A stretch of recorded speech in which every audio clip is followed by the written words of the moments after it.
안녕하세요. 제도권 주식 분석입니다. 미국에 슈드가 있다라고 한다면 우리나라에는 플러스 고배당주가 있습니다. 5년 동안 배당이 꾸준하게 성장하는 컨셉으로 코스피 최대 수혜주를 꼽아봤는데요. 어떤 내용이 있는지 여러분들하고 같이 살펴보도록 하겠습니다.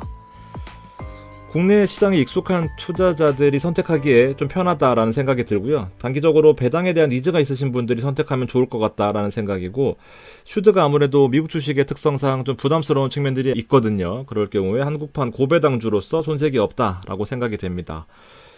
지난 2일에 상법 개정안 관련돼서 취임 후에 2, 3주 안에 처리하겠다 발언을 하셔서 지금 관련된 종목들이 상승하고 있는 그런 모습입니다. 신고가를 기록하고 있는 종목들이 많다라는 내용과 새 정부의 수혜주에 돈이 몰린다라는 건데요. 코리아 디스카운트 해소 그리고 금융지주 밸류업 정책에 탄력이 붙는다라는 그런 내용이 있습니다. 사실은 이 플러스 고배당주는 제가 한 3번 정도 방송을 해드렸습니다. 이거 보시면은 국장이 어려웠을 때도 30% 이상 상승했던 토종 고배당주였고요. 상장한 지가 엄청 오래됐습니다. 10년이 넘었기 때문에. 자, 플러스 고배당주와 위클리 커버드 콜에 대해서도 제가 비교 분석해드리면서 아무래도 배당주를 기초자산으로 하고 있는데 커버드 콜에 매도가 되는 자산은 코스피 200이다 보니까 그 두 자산에 엇갈린 그런 컨셉 때문에 추천을 드리지 않았던 그런 때가 있었는데, 아무튼 플러스 고배당주는 계속해서 좋은 흐름을 보여왔었다라는 것을 좀 말씀드리고 싶었습니다.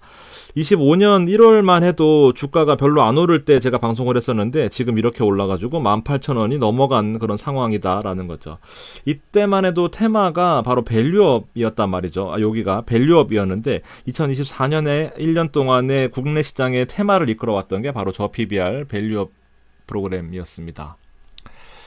코스피가 안 좋았을 때도 배당 섹터는 오히려 20%씩 상승하면서 슈드가 거부감이 드는 분들한테는 사실 괜찮은 그런 컨셉이었는데, 얘가 코스피이고요. 얘가 바로 플러스 고배당주입니다. 보시면은 비슷한 흐름으로 좀 오는 것 같더니 결국에는 비슷한 흐름으로 완전히 겹쳐지는 모습 보이고 있습니다. 자, 아시다시피 플러스 고배당주는 삼성전자와 하이닉스가 없습니다. 물론 시장을 최근에 이끌어온 것은 하이닉스가 맞긴 하지만 실제로 같은 흐름으로 끌고 오는 것이 금융주, 상법 개정안이 아무래도 반영되어 있다라고 느껴지는데 코스피를 5,000으로 올려보겠다라고 했으니까 사실 여기서 여러 가지 포인트가 있긴 한데, 자, 저 PBR 개선이 과제이긴 합니다. 자, 저 PBR은 가격에다가 장부가치 북밸류라고 하는데 이게 B거든요. 이게 PBR인데 비율이 레이쇼이고요. 자, 가격을 이게 이제 PBR인데 PBR을 끌어올리려면 분자가 커지거나 분모가 작아져야 된단 말이에요. 근데 가격을 인위적으로 끌어올리기는 주가 조작이 아니고서 쉽지 않단 말이죠. 결국에 이걸 낮추는 것이 기업의 순이익을 늘리거나 아니면 기업의 돈을 다 배당을 줘버려서 이 부분을 낮춰버리면은 이게 가격이 자연적으로 올라가지 않겠느냐라는 거죠. 그래서 이것들 때문에 배당주들이 각광을 받고 있는 것이 현재 시점의 어떤 그런 주요 포인트입니다. 상법 개정안의 주요 내용은 제가 지난번 코스피 위클리 커버드 콜 때 한번 설명을 드렸었는데, 회사 대상이었다가 이사의 충실 의무가 이제 주주도 같이 포함된 이런 내용들, 그리고 주주총회에 참석하기가 귀찮고 우편으로 보내줘봤자 회신 안 하니까 전자주주총회를 한번 의무화해보자라는 겁니다. 정관으로 배제할 수 없게 만들겠다라는 거예요. 분리선출할 수 있는 이사가 확대. 이사가 1명, 2명, 3명이다라고 한다면 표가 3개가 주어지는 겁니다. 그러면은 이 3개를 원래는 각각 투표했었어야 되는데 한 번에 몰빵해 줄 수 있다는 거죠. 그래서 소액 주주들끼리 모여도 이사 1명은 4편으로 만들 수 있겠다라는 것이고, 3% 이상의 지분을 가진 사람들이 워낙 이렇게 좌지우지 해버리니까 의결권을 제한하겠다라는 거죠. 그래서 이런 내용인 건데, 자, 뒤에 말씀드리겠지만 어쨌든 가장 중요한 게 자사주 소각인데, 자사주 소각에 대한 내용은 뒤에 말씀드리겠습니다.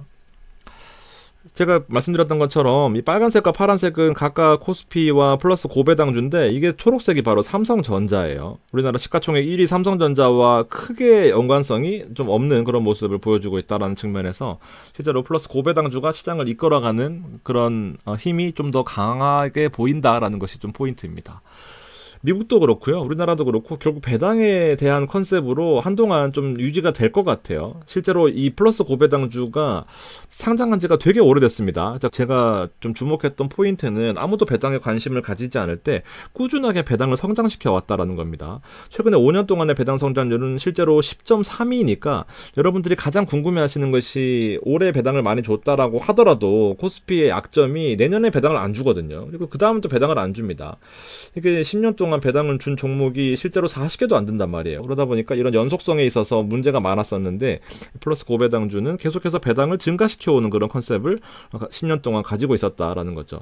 1년 동안의 배당 성장률이 적어 보이는 것은 이게 사실은 연에 한 번씩 배당을 주고 있었던 그런 컨셉이었는데 22, 23, 24부터 월배당으로 주기 시작하면서 23년에 배당이 24년에 한꺼번에 지급이 되었고 그 다음에 쭉쭉쭉쭉 하면서 이 배당이 24년에 이만큼 지급이 된 것처럼 보이다가 25년에 배당이 좀 줄어든 것 같이 느껴지지만 사실상 이건 조금 왜곡이 있다라는 측면에서 좀 이해해 주시면 좋겠고요. 어쨌든 5년 동안의 연평균 배당 성장률이 10%다라는 거죠. 결과적으로 배당주의 특성상 가격이 좀 빠지더라도 이 배당에 대한 하방 방어력이 있기 때문에 빠질 때 사놓으면은 더 싸게 살 수 있는 거 아니야? 원래 한 주 살 수 있는 거를 1.2주, 1.5주 살 수 있게 되겠네? 라고 생각하는 그 선진국형 마인드가 장착이 되고 있다라고 보여집니다. 이제 미국의 슈드, 미국 배당 다우존스, 배당이 성장하는 그런 컨셉은 알겠는데 아무래도 미국 주식을 선택하기가 좀 부담스럽다 하시는 분들한테는 좋은 선택지가 될 수 있겠다라는 거죠.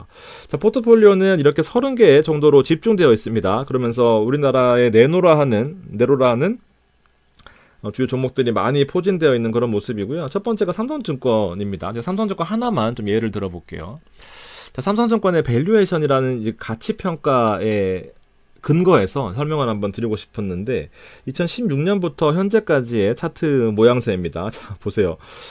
이렇게 조금 아래 위로 부침은 있었지만 실제로 우리나라 증권 시장이 이렇지 않았거든요. 계속해서 연봉도 늘고 성과도 좋았습니다. 그 성과는 어떻게 알 수 있느냐? 2020년, 그다음에 2021년, 22년, 25년 최근까지도 사상 최대 증권 실적을 계속해서 냈었단 말입니다. 코로나 때 잠깐 떨어졌던 거 말고는요. 그래서 계속해서 실적은 이렇게 좋아지고 있는 상황인 건데 주가는 그대로였다. 그러면서 배당에 대한 니즈가 생기고 그리고 저 PBR을 좀 개선해보자라는 그런 측면 그리고 실적이 그동안 증가됐었는데 이제 30% 오른 거예요. 이 평균 가격에서. 그러니까 이게 과연 고평가냐라는 것을 좀 말씀을 좀 드리고 싶은데 자 보세요. 제가 2018년부터 19년에 블룸버그 데이터를 가지고 온 건데 이렇게 보시면은 실적은 보면 여기 세전이익으로 볼게요. 제가 확대를 해놨습니다. 4,600억, 그 다음 5,200억, 6,800억, 그 다음에 여기가 이제 2022년에 여기서부터 꺾인 거거든요. 이제 금리 인상을 하던 시기죠. 코로나 때 유동성을 너무 많이 풀어놓으니까 물가가 막 올라가고 이러다 보니 이제 금리 인상을 가파르게 하던 시기였고 주가가 조금 밀리긴 했습니다. 그래도 바로 반등하는 모습을 보였단 말이죠. 반등입니다. 근데 보면 주가는 생각보다 안 올랐다가 이제서야 오르고 있다라는 측면인 거죠. 실적 측면에서 보면 사실은 고평가라고 볼 수도 있겠지만 제가 보기엔 적정 레벨로 보여집니다. 이제서야 다른 나라의 주가 상승에 비해서 그동안 K 디스카운트, 코리안 디스카운트 이런 것들이 정상화되는 과정이 아닌가라는 생각을 합니다. 자, 재무 지표로 여러분들이 퍼밴드랑 PBR 밴드를 아시면은 한번 살펴볼 수 있고 모르시면 그냥 넘어가거든요. 한번 보시면 이 초록색 여기 지금 붙어 있다가 초록색 노란색 붙어 있다가 이제 다시 노란색으로 가고 있단 말이에요. 노란색의 국면을 나타내는 것은 바로 6배 정도의 현재 PER 수준이다라는 거거든요. 그동안은 4배 수준이었는데 6배까지 올라갔다라는 거죠. 사실은 코스피의 정상적인 이 PER 레인지가 11배 정도니까 이 정도까지는 올라와야 정상 레벨이다라는 건데 지금 6배, 4배 이러고 있으니까 아직까지는 갈 길이 멀다라는 PBR 밴드도 이제 고평가 부분이라고 느껴지지만 아직도 0.7배 조금 넘어가는 그런 상황입니다. 그러니까 적어도 청산 가치보다는 지금 주가가 높아야 되지 않겠냐라는 거죠. 왜냐하면 망해가는 회사가 아닌데 청산했는 가치보다 주가가 더 떨어져 있다라고 한다면 이건 저평가가 맞거든요. 그러니까 이 부분에 대해서 어쨌든 외국인 자금들이 좀 들어오고 중시가 활성화되고 가처분 소득이 늘고 모든 국민이 행복해져야 삶의 질도 올라가는 거니까 이 부분을 가장 먼저 신경을 쓰고 있는 것 같은데 어쨌든 엄청 위험한 그런 레벨까지 올라간 건 아니다라고 느껴집니다. 자, 그럼에도 불구하고 고점 논란이 있을 수밖에 없습니다. 왜냐하면 제가 25년 1월 달에 방송을 했었고 25년 3월 달에 방송을 했었습니다. 이때 이 상품이 좋다라고 느껴지고 배당이 마음에 들었다라고 한다면 매수하셨겠죠. 근데 지금 와서 사시려고 한다면 우리는 이때 당시보다 30%를 더 비싸게 사야 된단 말입니다. 그래서 이 부분이 좀 서운할 수 있겠다라고 생각이 들어서 결국 적립식으로 단가를 맞춰가야 됩니다. 지금 이렇게 올랐는데 계속해서 오를 수는 없단 말이죠. 앞으로 조정을 받고 여러 가지 과정들을 거치면서 우상향할 가능성이 큰데 장기적인 관점에서 배당이 성장하고 있다는 게 느껴집니다. 그러면서 대략적으로 한 5%에서 6% 정도의 배당이 지급되고 있는 상황이고 문제는 주가까지도 레벨업 되고 있다는 측면에서 좀 살펴볼 필요가 있다는 거죠. 30일 날이 기준일입니다. 그때 26일까지 사야 27일이 배당락이고요. 그래서 제가 늘 말씀드리지만 배당락 때 사는 것이 좀 유리할 수 있겠다. 신규로 진입하신 분들은 배당락 때 들어가시는 게 유리할 것 같고요. 그리고 가지고 계신 분들은 그냥 계속 가져가시면 될 것 같아요. 그래서 안전 마진을 확보하면서 성장 자산을 같이 가지고 가신다라는 그런 컨셉으로 투자하시면 좋겠습니다. 두 가지를 한번 비교해 드리겠습니다. 얘가 플러스 고배당주고요. 얘가 이제 아이쉐어즈라는 그 브랜드 명을 쓰는 블랙락 자산 운용입니다. 미국의 금융권과 우리나라의 대표적인 금융주들을 한번 비교를 해본 건데 여기서부터 여기까지는 한 30% 정도 올랐고요. 작년 초부터. 그리고 좀 저점 부분까지 본다라고 한다면 한 80% 오른 거예요. 근데 보면 이제 1년 반 걸린 거고요. 여기서 여기까지 2년 걸린 겁니다. 마찬가지로 블랙락도 지금 금리 인하 기조에 맞춰가지고 400불에서 900불까지 가는데 2년 딱 걸렸거든요. 그래서 보통 사람들은 여기서 들어가신 다음에 물려가지고 주식을 접거든요. 근데 그게 아니라 우상향 한다라고 해서 여기서 잡았다라고 하더라도 계속해서 단가를 낮춰야 되는 그런 과정들이 있는 겁니다. 한번 사놓고 그냥 존버해서 옛날처럼 20년 버티는 게 아니라 계속해서 중간에 좀 3개월마다 혹은 뭐 반년마다 케어를 해줘야 되는 거죠. 주가가 내가 들어간 시점보다 많이 낮아졌다라고 한다면은 배당을 재투자하든지 아니면 또 추가적으로 다른 오른 종목들이 있을 거 아니에요. 포트폴리오를 짜놨으면. 그래서 거기서 좀 포트폴리오를 개편한다든지 하는 방법으로 여기 샀더라도 나눠서 사시면은 결국 이렇게 맞춰진단 말이에요. 그럼 결국 플러스 나고 중간에 배당도 받았을 겁니다. 모든 ETF에는 컨셉들이 있거든요. 상장한 지가 되게 오래됐고 꾸준하게 잘 운영해 왔습니다. 사실은 플러스의 방산주 그리고 방산 ETF 그리고 고배당 ETF가 가장 핵심이라고 보여지는데 이 한화라는 이 브랜드 가치가 사실 메이저 운용사는 아니지만 그래도 이런 상품 하나가 있다는 게 되게 큰 복 같은 존재 같아요. 12년 9개월 동안 운영했고요. 보수도 비싸지 않습니다. 0.23이고 대형주 비중이 높기 때문에 뭐 크게 손실 보지는 않을 것 같아요. 그리고 어떤 테마를 타는 것이 아니라 금융주 위주다 보니까 배당도 많이 주고 그리고 망할 리가 잘 없다라는 그런 컨셉을 가지고 있고 5에서 5% 정도 배당을 줄 수 있는 그런 컨셉이고 배당이 성장한다라는 거 앞서 보셨을 겁니다. 현재 주가가 18,000원 수준이거든요. 그러면 16,000원 평균가 목표로 적립식으로 매수하는 것이 좋겠다라는 거죠.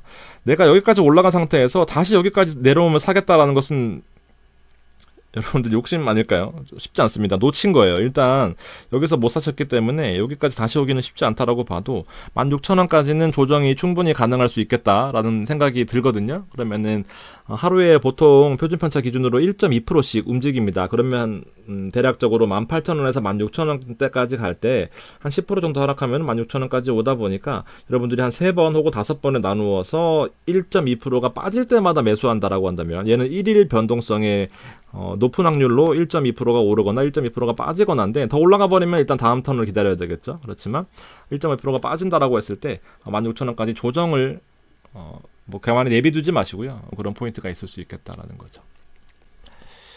자, 자사주 소각 측면에서 한번 말씀드린 적이 있는데 가장 언론사들이 꺼려하는 포인트가 이거 아닌가 싶어요. 그래서 잘 안 나오는 내용이긴 한데 앞서도 상법 개정안에 이건 빠져 있었잖아요.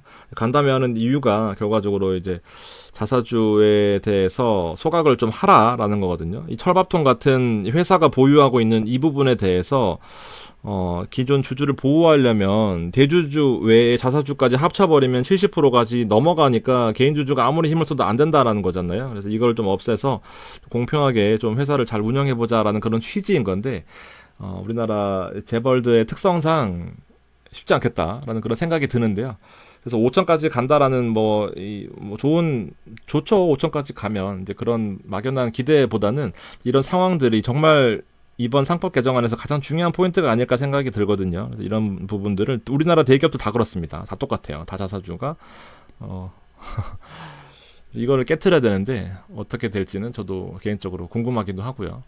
그래서 배당주를 투자하시는 것 그리고 코스피를 자체적으로 투자하시는 것보다 코스피 위클리 커버드 콜 배당이 17%까지 나오다 보니까 이제 그런 포인트들로 투자를 해보시는 것이 괜찮지 않겠나 생각합니다. 자, 마지막으로 댓글을 쓰시는 건 참 좋습니다. 근데 그 듣는 사람의 입장도 좀 생각을 해주시면 좋겠습니다. 그래서 열심히 준비해서 기분 좋은 마음으로 방송을 하고 그런 것들을 보면 힘이 많이 빠져요. 그래서 조금 부탁을 좀 드리고요. 다 같이 잘 되면 좋잖아요. 그 작은 창구 역할을 제가 하고자 하는데 좀 신경을 좀 써주셨으면 하는 바람에서 좀 말씀을 드려봤습니다. 여기까지 하고 마무리하겠습니다. 고맙습니다.